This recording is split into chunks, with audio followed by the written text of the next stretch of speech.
Good morning, my dear student. Today we will study the basic concept of physics and from the book Pearson, IIT Foundation Series Pearson. This is totally for standard 6th and 6th to 10th. You can take help from 6th to 10th. So come to the topic. Our main topic is, the name of the chapter is measurement and motion. What? Measurement and motion. And this is the chapter 1, which is from Pearson book, which I have shown you just. So in this chapter we have to remember what? Before beginning the chapter, you should be able to what? Recall various physical quantities. What are the various physical quantities? You just have to recall the physical quantities such as length, area, volume, mass, time,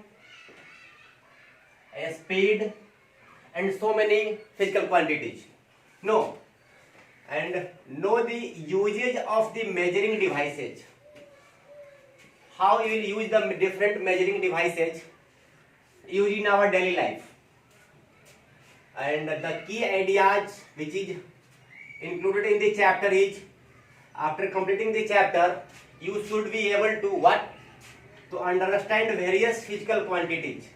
अलग अलग तरह के physical quantity को आप समझ पाएंगे, उसके unit को समझ पाएंगे, units and their conversions. How we will convert one physical quantity into different physical quantities, and get overall idea about various ways of measuring physical quantities. The way of measuring physical quantities, ways of measuring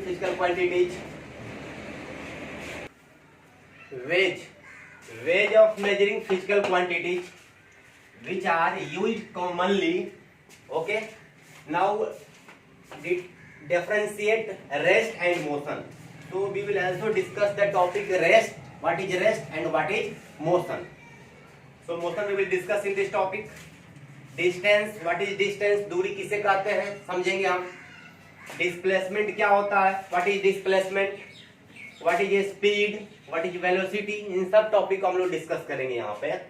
And learn various types of motion. Motion के कितने प्रकार होते हैं, how many types of motions are there. So these are the topics which we will discuss in this chapter. So and please before means if you are studying from my tutorials, concept tutorials, please don't forget to subscribe my channel. Please subscribe my channel because setup को चलाने के लिए कुछ खर्च लगते हैं भाई. तो आपसे गुजारिश है मेरा कि मेरे चैनल को थोड़ा सब्सक्राइब कर दीजिएगा, लाइक कर दीजिएगा, कमेंट कर दीजिएगा, बेल आइकन को दबा दीजिएगा ताकि सारे नोटिफिकेशन आपको मिल सके. मैं जो भी वीडियो बनाता हूं आपके पास तक जा सके, इसलिए बेल आइकन को दबाना नहीं भूलिएगा. प्लीज आपसे गुजारिश है मेरा, क्योंकि सेटअप चलाने के लिए खर्च लगते हैं भाई मेरे, आपको तो फ्री में है ना. तो please now come to the intro. See what is the intro of this chapter, what we have to study, क्या पढ़ना है हम लोगों को इस इंट्रो में. ठीक है, देखिए यहाँ पे मेजरमेंट इज द एक्ट. ये एक्ट है या प्रोसेस है, या तो बोलिए एक्ट या तो बोलिए प्रोसेस. किसका प्रोसेस? तो ऑफ मेजरिंग, मापने का प्रोसेस है. मेजरमेंट क्या है? मापने का प्रोसेस है. इन दिस एक्ट, इस एक्ट में क्या करते हैं हम लोग? ए नंबर इज असाइंड, एक नंबर को असाइन करेंगे हम लोग. कहाँ? टू एन एट्रीब्यूट और कैरेक्टरिस्टिक्स, किसी गुण में, किसी कैरेक्टरिस्टिक्स में कोई एक नंबर असाइन करेंगे. जैसे 5 kg, 5 metre, 5 degree Celsius, 6 kg, कुछ भी, मतलब कि नंबर को करेंगे assign characteristics of an object. देखिए इसका क्या इंपॉर्टेंस है, इस चैप्टर मेजरमेंट का क्या इंपॉर्टेंस है. इंपॉर्टेंस किसका? तो ऑफ मेजरमेंट का इंपॉर्टेंस क्या? Measurement plays a vital role in our life. हमारे जीवन में बहुत इंपॉर्टेंट रोल प्ले करता है measurement. It is essential for measuring what it is essential for maintaining accuracy in our day to day life. Accuracy को maintain करता है. हम किसी ग्रोसरी शॉप में जाते हैं, किराना दुकान में जाते हैं, बोलते हैं 5 केजी आलू दे दीजिए, तो क्या अपने मन से वो आलू दे देता है हमें? जितना मर्जी उतना आलू दे देगा? नहीं, हमें वो बैलेंस करके देगा, बीम बैलेंस से। तो देखिए एग्जाम्पल की बात करते हैं। एग्जाम्पल में for buying milk, milk purchase करने जाते हैं तो उसको बोलते हैं 1 लीटर मिल्क देना, तो क्या जितना मर्जी उतना मिल्क दे देता है? नहीं ना, 1 ड्रॉप मिल्क दे देगा, बोलेंगे 1 लीटर हो गया, तो मान लीजिएगा, नहीं मानेंगे। तो एक मेजर करने का उसका बाइंग मिल्क उसमें काम आएगा आपका। फॉर बाइंग राइस, राइस जब बाई करते हो, चावल बाई खरीदते हो आप, चीनी खरीदते हो आप फ्रॉम ए ग्रोसरी शॉप, किराना का दुकान से जब चावल खरीदते हो, चीनी खरीदते हो, तो उस समय आप उसको मेजर करते हो। For getting a dress stitched, आप किसी ड्रेस को सिलवाते हो टेलर का शॉप पे, तो वहां पे आपको मेजरमेंट करना पड़ेगा, टेलरिंग शॉप।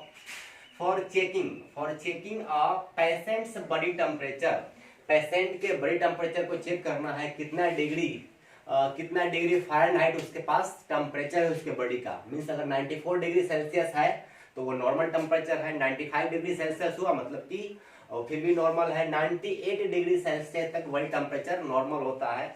और 99 अगर टेम्परेचर हो गया, 99 डिग्री फ़ारेनहाइट, तो इंसान को फीवर हो गया, समझते हैं ना। तो इस तरह से हम लोग इसका इंपॉर्टेंस है। For finding out the speed of vehicle, किसी व्हीकल का स्पीड कितना है।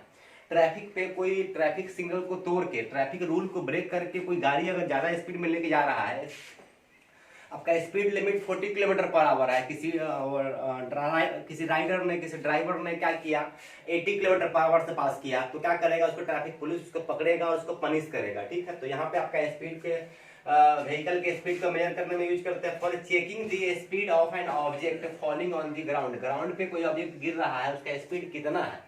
सैटेलाइट की बात करते हैं, रॉकेट की बात करते हैं, कोई जो नीचे गिर रहा है उसको मेजर करते हैं, कितना स्पीड से गिर रहा है, कितने दिनों में पृथ्वी पे गिर जाएगा वो, उसको जानने के लिए हम लोग मेजरमेंट की हेल्प लेते हैं। यार देखिएगा, मैंने बनाया एक क्लिनिकल थर्मोमीटर हो गया, use to measure the human body temperature. जरा देखिए यहाँ पे एक क्लिनिकल थर्मोमीटर कैसा होता है। ये तो डिजिटल थर्मोमीटर है, शायद आपको वीडियो में दिखाई दे रहा होगा। ये यहाँ पे एक डिजिटल थर्मोमीटर है, जिससे इस डिजिटल थर्मोमीटर से हम लोग ह्यूमन बॉडी के टेम्परेचर का मेजर करते हैं। इस तरीके से आपका clinical thermometer use to measure the human body temperature, human के बॉडी के टेम्परेचर को मेजर करने के लिए किसका यूज करते हैं, टेम्परेचर का यूज, थर्मोमीटर का यूज करते हैं हम लोग। इस तरह से आप अपने घर में देखते होंगे, ये होता है, सभी लोगों के घर में ये होता है। फिर हम लोग दूसरा देखते हैं स्केल, रूलर की बात करते हैं, use to measure the distance, ruler के मदद से हम लोग डिस्टेंस को मेजर करते हैं। यह ना रूलर है क्या, ये वाला, इससे डिस्टेंस को मेजर करेंगे। यही आपका रूलर मैंने यहाँ पे बनाया है, this is the ruler. Now distance measure करने के लिए किसका यूज करते हैं, रूलर का। अब देखिए ये graduated cylinder to measure the volume of liquid, किसी लिक्विड का वॉल्यूम कैसे मेजर करेंगे। तो सिलेंडर है भी, ये लॉकडाउन के कारण मैं मार्केट में तो निकल नहीं सकता हूँ, तो इसको मान लीजिए कि सिलेंडर है, यहाँ पे ये इस पे सिग्नल दिया, इस तरह से दिया हुआ आपका, ये मार्क दिया हुआ है मेजर करने के लिए, लिक्विड को मेजर करने के लिए। तो you can say this is the graduated cylinder, okay. तो this is the proper graduated cylinder. इस मदद से, इसके इस सिलेंडर के मदद से क्या मेजर करते हैं, तो लिक्विड के वॉल्यूम का मेजर करते हैं हम लोग। ठीक है, graduated cylinder to measure volume of liquids, liquid के वॉल्यूम को मेजर करने के लिए यूज करते हैं ग्रेजुएटेड सिलेंडर। फिर इसके बाद बात करते हैं क्या हम लोग, ये vernier scale to measure external and internal diameter of an object. मान लो कि ये मार्कर का डायमीटर कितना है, बाहर का डायमीटर कितना है, डायमीटर व्यास, और इसके अंदर का डायमीटर कितना है, इंटरनल डायमीटर मेजर करने के लिए किसका मदद से प्रयोग करेंगे, वर्नियर का स्केल से, इसको बोलते हैं वर्नियर स्केल। फिर बात करेंगे यहाँ पे बीम बैलेंस। अभी देखिए बीम बैलेंस आप घर में देखते होंगे, मान लीजिए मेरे पास बीम बैलेंस है, देखिए this is the beam balance. What is this, this is the beam balance. From this beam balance we use to measure the mass of any object. तो this is the beam balance, beam balance use to measure the mass, mass को measure करने के लिए किसका प्रयोग करेंगे, beam balance का, this is the beam balance. और बात करेंगे measuring jar use to measure oils kerosene. So this is also the measuring jar from which we can measure the ions, or you can say the kerosene is measured from this measuring jar. So these are the some topics which we will cover in this chapter.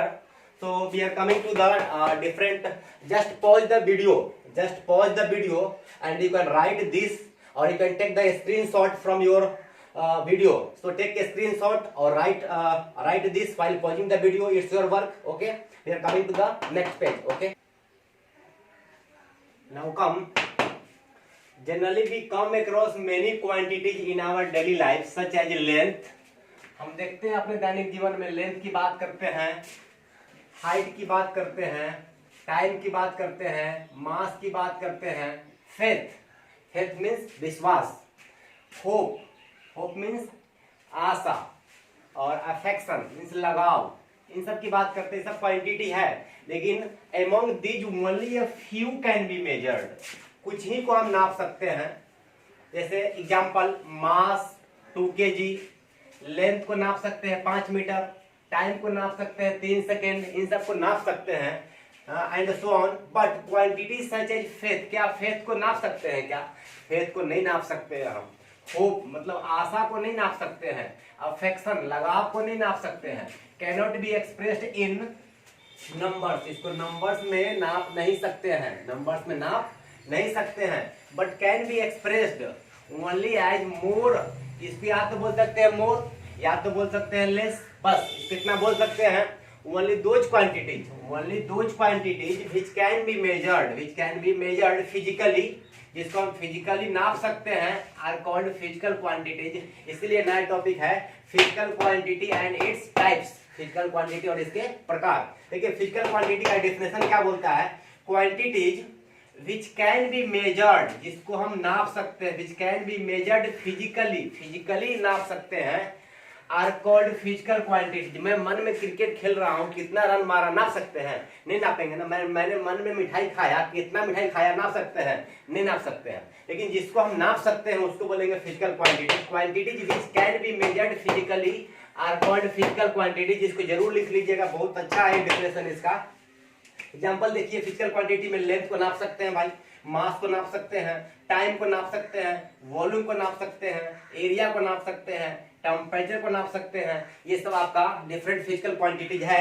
Example देखिए, types of physical quantities, कितने प्रकार के physical quantities होते हैं। इस दुनिया में 2 तरह के फिजिकल क्वांटिटी होते हैं। पहला को बोलते हैं फंडामेंटल फिजिकल क्वांटिटीज, दूसरे को बोलते हैं डिराइव्ड फिजिकल क्वांटिटीज। तो फंडामेंटल फिजिकल क्वांटिटी किसको कहते हैं? quantities which do not depend on other physical quantity, जो क्वांटिटी किसी दूसरे फिजिकल क्वांटिटी पे डिपेंड नहीं करता हो, निर्भर नहीं करता हो, उस क्वांटिटी को बोलेंगे fundamental physical quantities. Example explanation देखिए, to measure time we do not involve mass और any other fundamental quantity. Time को नापने के लिए मास पे डिपेंड नहीं होना पड़ता है और किसी भी फिजिकल क्वांटिटी पे डिपेंड नहीं होना पड़ता है। सो time is fundamental physical quantity, इसीलिए टाइम को बोलेंगे फंडामेंटल फिजिकल क्वांटिटी। एग्जांपल देखिए, मास, लेंथ, टाइम, टेम्परेचर, ये सब फंडामेंटल फिजिकल क्वांटिटी है। इसको नापने के लिए किसी दूसरे फिजिकल क्वांटिटी पे डिपेंड नहीं होना पड़ता है, इसलिए इसको बोलते हैं फंडामेंटल फिजिकल क्वांटिटीज। दूसरा होता है डिराइव्ड फिजिकल क्वांटिटीज, ऐसा फिजिकल क्वांटिटी जिसको नापने के लिए किसी दूसरे फिजिकल क्वांटिटी पे डिपेंड होना पड़ता है, उसको बोलेंगे हम लोग डिराइव्ड फिजिकल क्वांटिटीज। एग्जांपल लिखिएगा इसमें, quantities which depend on other physical quantities, ऐसा quantity which depend on other physical quantities are called derived physical quantities, इसको बोलेंगे हम लोग derived physical quantities. Example explanation देखिए, to measure the area of rectangle we use its length and breadth. area of rectangle is equal to length into breadth. We have to depend on 2 things, we have to depend on length as well as on breadth. So therefore area is derived quantity, इसीलिए area को बोलेंगे derived quantity। Example देखिए कि area है, volume है, speed है, इन सब को नापने के लिए किसी दूसरे फिजिकल क्वांटिटी पे हम लोग डिपेंड रहना पड़ता है, इसीलिए इसको बोलेंगे derived physical quantity.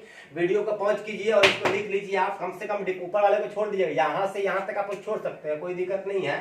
But physical quantity and its types को यहाँ से नीचे आप जरूर लिखिएगा, ये इंपॉर्टेंट है आपके लिए। आइदर 6, 7, 8, 9, 10 किसी क्लास के बच्चे हो, सबके लिए इंपॉर्टेंट है। इसके वीडियो को पॉज कीजिए और इसको लिख लीजिए, ठीक है? लिख लिया? ठीक है, लिख लीजिए। Now come to a example, now come to a example. So example is categorize the following into fundamental and derived physical quantities. You have to categorize. I have given some fundamental quantities, fundamental quantities and derived physical quantities in the question. You have to just categorize it. You have to say rate, mass, density, volume and speed. Which are the fundamental, which are the derived physical quantities. So you can say, just guess and just pause the video and guess yourself which one of them is fundamental and which one will be derived. Have you guessed? Now come to the answer, solution. See. Mass doesn't depend on any other physical quantity, that's why it's a fundamental physical quantity. mass, but weight is equal to mass into acceleration due to gravity. So weight is a derived physical quantity. Weight आपका derived physical quantity है, density भी आपका derived physical quantity है, density और volume भी आपका derived physical quantity है, volume और स्पीड भी डिराइव्ड फिजिकल क्वांटिटी है। क्यों? क्योंकि जरा देखिएगा, वेट का मतलब होता है, आगे पढ़ेंगे हम लोग, weight is equal to, weight का मतलब होता है वेट, WEIGST, वेट मतलब होता है मास को मल्टीप्लाई करेंगे एक्सीलरेशन से, एक्सीलरेशन ड्यू टू ग्रेविटी, इसके कारण ड्यू टू ग्रेविटी। इसलिए वेट को नापते हैं हम लोग किस में, मास को बोलेंगे किस में, किलोग्राम में, और वेट को बोलेंगे क्या हम लोग, न्यूटन में, नहीं किलोग्राम। एक्सीलरेशन इज मीटर पर सेकेंड स्क्वायर, सो केजी मीटर पर second square is nothing but it's Newton, so weight is measured in Newton, and Newton is not a fundamental physical quantity. Similarly, you can measure density. You can measure density, DENSITY. Density means length into mass into height, length into breadth into height. Breadth is measured in meter, and height is also measured in meter. So meter into meter is meter cube. So the unit of density is meter cube. So it's a meter cube. Now density of density. So it's a unit of volume. Sorry, it's the unit of volume. It's volume. So the unit of volume is meter cube. Now the unit of density. See, density means mass by volume. Density means what? So this is the density, DENSITY. Density means mass divided by volume, and the ratio of mass and volume. मास को नापते हैं किस में, KG में, मास को नापते हैं KG में, वॉल्यूम मीटर क्यूब में। So the unit of density is KG पर मीटर क्यूब। इस मीटर क्यूब को प्लस को ऊपर ले आएंगे तो माइनस में हो जाएगा 3, तो केजी पर मीटर क्यूब, ये भी डिराइव्ड है। वॉल्यूम का मैंने डिस्कस किया। अब स्पीड जानते ही हैं बचपन से, स्पीड इक्वल टू क्या होता है, डिस्टेंस बाय टाइम। क्या होता है, डिस्टेंस बाय टाइम। और डिस्टेंस को नापते हैं मीटर में, टाइम को नापते हैं सेकेंड में। सो मीटर पर सेकेंड, इसमें दो फिजिकल क्वांटिटी का मदद से नाप रहे हैं। So speed is also a derived physical quantity. So this is the fifth of this topic. Now we will discuss the different topic. Okay, we are coming to the next. Just pause the video and write this, or you can take the screenshot too. Okay, just take a screenshot. We are coming to the next page.